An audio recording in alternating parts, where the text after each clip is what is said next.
Imagine a quiet, mountain town.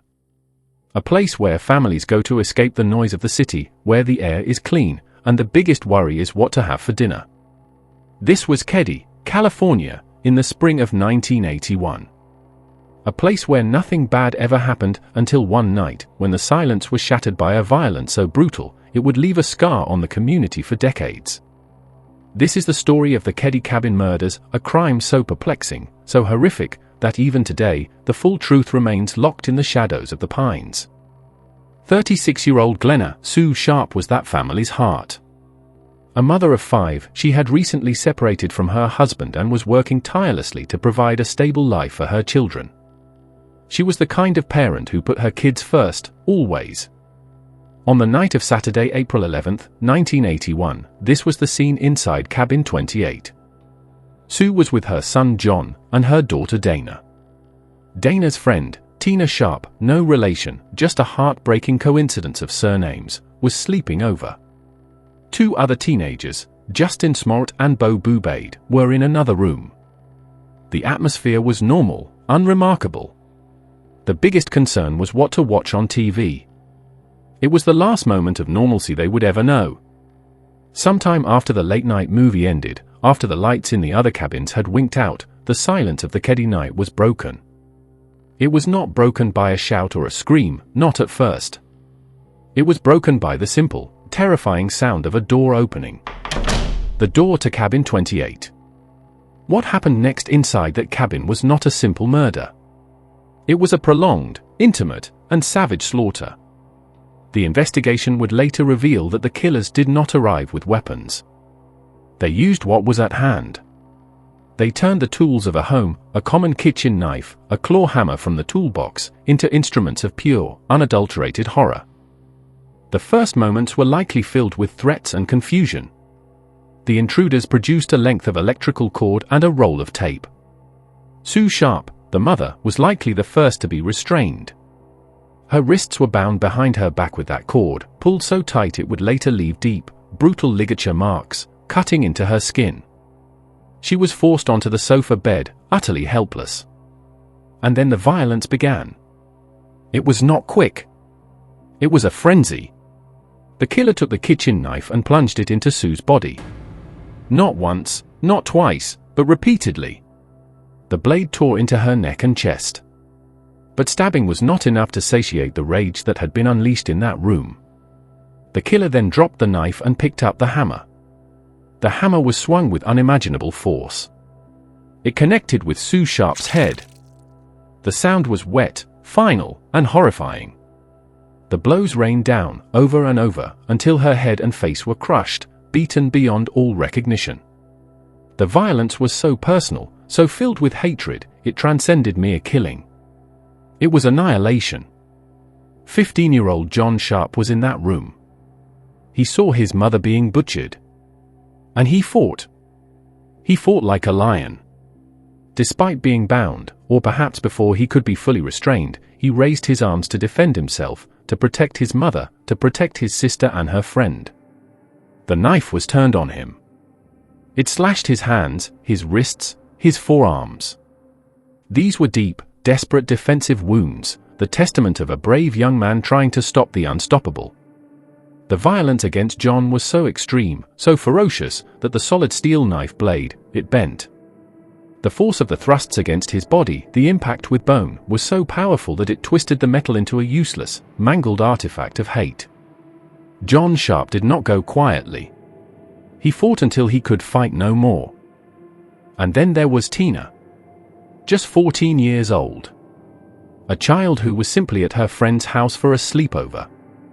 She was bound and utterly helpless on that same blood-soaked sofa.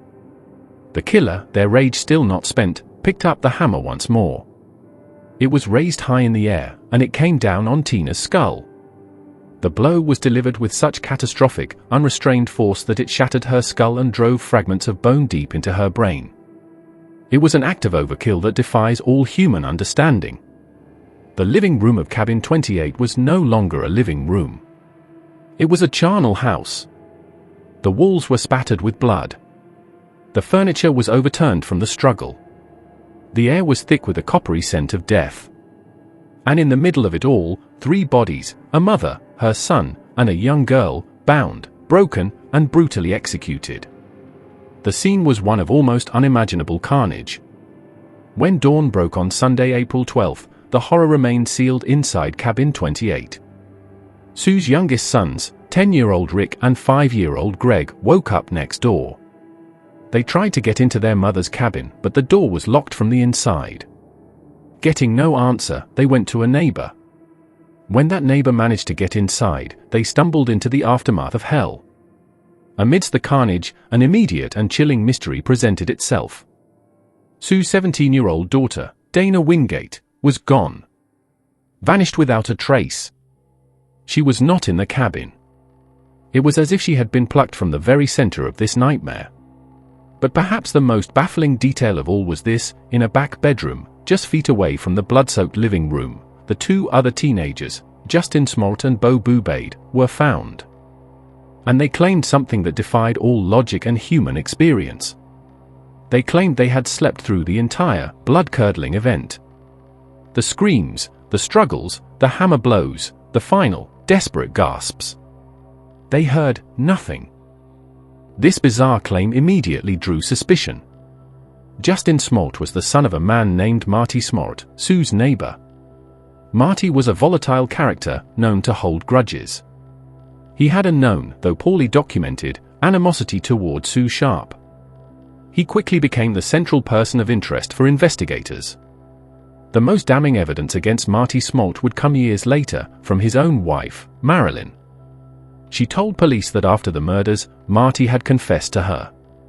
She claimed he said these exact words: "The job is done. The boys are safe. Sue and the kids are dead."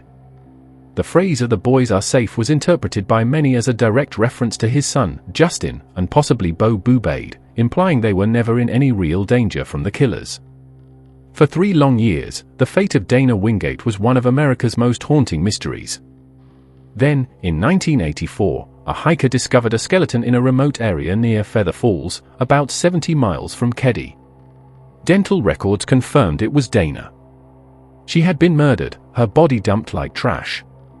Her discovery answered one question but raised a more disturbing one: why was she taken from the cabin only to be killed elsewhere? Was she a witness who had to be silenced miles away from the scene? In 1988, any chance of a courtroom confession died when prime suspect Marty Smolt succumbed to cancer. He took his secrets, and the full truth of what happened in cabin 28, to the grave. With its main suspect dead, the Plumas County Sheriff's Office had little choice. The Keddie cabin murders case, for all intents and purposes, went stone cold. It seemed justice had been cheated. In 2004, the new owner of the Keddie Resort, haunted by the notoriety, made a decision.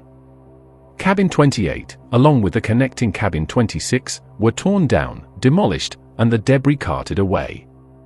It was an attempt to erase the physical scar, but the memory remained, festering in the community. But the story was not over.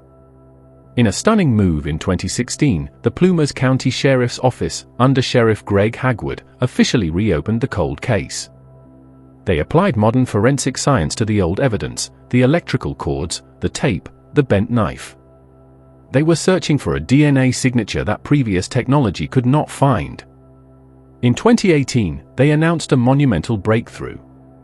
They had identified a third suspect, another man who was allegedly in the cabin that night, an accomplice to Marty Smolt. But in a frustrating turn, they refused to publicly name him, citing his right to be presumed innocent until proven guilty in a court of law. To this day, no arrests have been made. So today, if you walk through the Keddie Resort, you will find a quiet, empty space where a home once stood. You can demolish a building, but you cannot demolish a memory. You cannot silence the echoes of the screams that seem to linger in the very air, the ghostly imprint of a tragedy that refuses to be forgotten. The Keddie cabin murders remain an open wound, an unhealed scar on the American consciousness. The weapons are locked away in an evidence room. The case files sit in a detective's cabinet. And the ghosts of Sue Sharp, John Sharp, Tina Sharp, and Dana Wingate are still waiting, for decades later, for the justice they were so brutally denied. Some stories have no end. This is one of them.